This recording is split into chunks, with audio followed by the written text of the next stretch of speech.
Assalamualaikum warahmatullahi wabarakatuh. Di sini saya akan menampilkan keterampilan dasar mengajar, yaitu keterampilan dasar menjelaskan.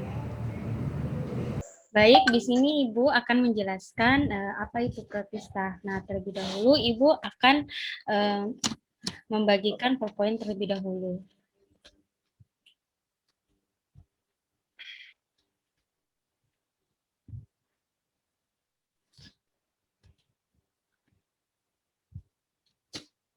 Mungkin ada yang tahu apa itu protista? Coba salah satu di antara kalian menjelaskan apa itu protista. Saya, Bu. Ya, silahkan. Protista adalah mikroorganisme eukariota yang bukan hewan, tumbuhan, ataupun kumis. Ya, betul sekali ya. Jadi protista itu adalah kelompok organisme yang memiliki ciri-ciri uniseluler dan multiseluler. Nah, inti selnya itu bersifat eukariotik. Nah, yaitu memiliki membran inti, memiliki dinding sel, dan ada yang tidak memiliki dinding sel. Kemudian cara hidupnya yaitu fototrof dan heterotrof. Dia juga bersifat aerob dan anaerob. Nah, hidupnya itu bebas dan bersimbiosis. Protista ini reproduksinya tuh secara seksual dan dengan konjugasi dan aseksual dengan pembelahan binar. Nah, berdasarkan sifatnya, protista dibagi menjadi 3. Mungkin di sini ada anak-anak sekalian ada yang tahu ketiga protista tersebut. Saya, Bu. Ya, silakan, Yusar. Yang pertama itu ada protista mirip hewan atau protozoa, kemudian ada protista mirip jamur, dan ada pula protista mirip tumbuhan atau alga, Bu. Ya, betul sekali. Nah, hari ini karena waktunya tidak cukup, Ibu hanya bisa menjelaskan 2 protista saja, yaitu protista mirip hewan dan protista mirip tumbuhan, yaitu alga. Nah, yang pertama Ibu akan menjelaskan tentang protista mirip hewan. Protista mirip hewan ini yaitu protista memiliki peran penting dalam kehidupan manusia. Nah, organisme ini bersel tunggal yang telah mempunyai membran inti atau eukariotik, ukuran protozoa yaitu berukuran mikroskopis, ada yang 100 sampai 300 mikro. Nah, bentuk sel protozoa sangat beragam. Ada yang tetap, ada juga yang berubah-ubah. Pada umumnya, protozoa bisa melakukan gerakan aktif sebab mempunyai alat gerak.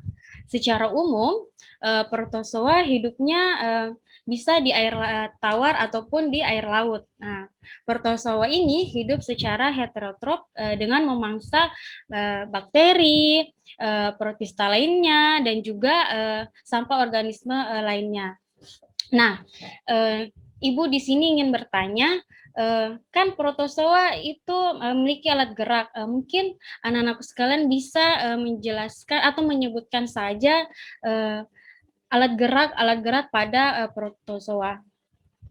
Di antara kalian siapa yang bisa menyebutkan? Mungkin Mutmainah bisa atau Fitriani Mahmud? Saya, Bu. Ya, silakan.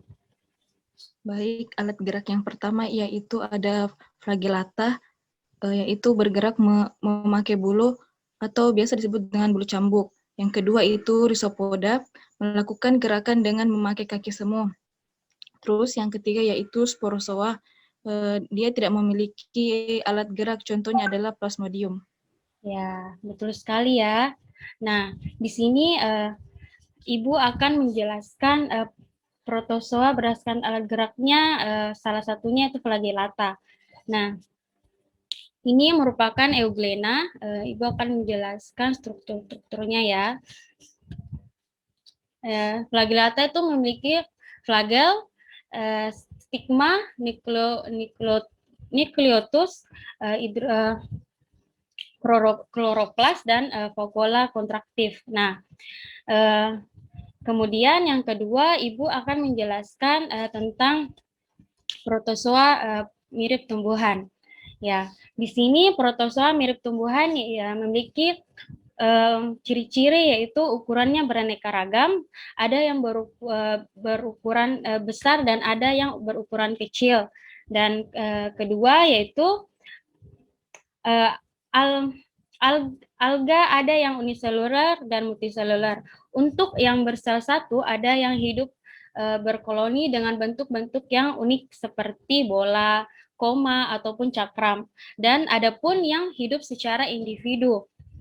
Ketiga yaitu bereproduksi dengan dua cara, yaitu seksual dan aseksual. Keempat, sebagian besar hidupnya di habitat berair seperti kolam, danau, sungai, laut, rawa, tanah yang lembab, batuan ataupun di pohon. Kemudian yang kelima, dia dapat membuat makanan sendiri melalui proses fotosintesis dengan memanfaatkan bahan-bahan organik dan cahaya matahari. Protista mirip tumbuhan dibagi menjadi 7, yaitu Euglonopitta, Crispophyta, Basiloryophyta, Cryptophyta, Rhidophyta, dan Pasiophyta. Nah, mungkin segitu saja yang Ibu bisa sampaikan. Jadi di sini protista itu terbagi menjadi 2 ya. Ada yang 3. Ada yang mirip hewan dan mirip tumbuhan. Nah, minggu depan kita akan menjelaskan tentang protista mirip jamur. Nah, ya itu tadi keterampilan dasar menjelaskan. Terima kasih. Wassalamualaikum warahmatullahi wabarakatuh.